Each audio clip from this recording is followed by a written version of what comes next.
ঢাকায় প্রায় 206 মিলিমিটার বৃষ্টিপাত রেকর্ড করা হয়েছে এবং শুধুমাত্র রাতেই 106 মিলিমিটারের মতো বৃষ্টি হয়েছে। এই এলাকায় আমরা ব্যবসা বাণিজ্য করি, কিন্তু যখনই বৃষ্টি আসে এই জায়গাটা ভরপুর পানি ভরে যায়, কিন্তু কারো নজরে পড়ে না। আমাদের হকার্স মার্কেট, গাউসিয়া এবং যারা ক্রেতা তাদেরও কষ্ট, নিজেদেরও কষ্ট। প্রায় অনেক দিন স্থিতিটা বৃষ্টি আসলেই পানি আটকে থাকে, গাড়িগুলো যেতে পারে না, এই অবস্থা। কেন নেয় না বুঝতে পারি না। আপনি তো দেখতেছেন এই অবস্থা, যখন একটু ভারী বৃষ্টি হয় তখনই পরিস্থিতি হয়। এখন সরকার কেন এটা দিচ্ছে না এই জিনিসটা বুঝতে পারি না বিগত অনেক দিন, কারণ আমরা এই এলাকায় ব্যবসা করি তো দেখি, কিন্তু কেউ এটা সংস্কার করে না। পানিটা কীভাবে বের হবে, দোকানদার কীভাবে দোকানদারি করবে, দ্যাট মিনস কাস্টমার কীভাবে আসবে, কেউ কিন্তু একটু আপনার চিন্তা ভাবনা করে না, করলে আমাদের এরকম থাকতো না।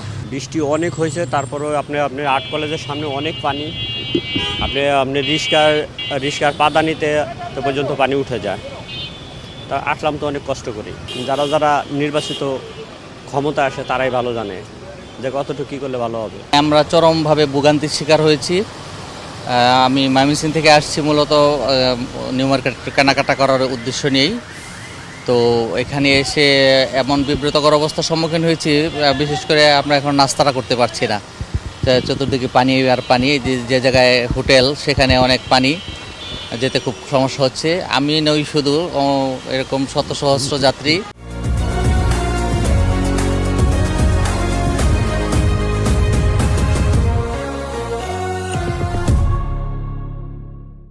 ভাই বোনেরা এরকম দুর্যোগপূর্ণ পরিস্থিতির শিকার হয়েছে।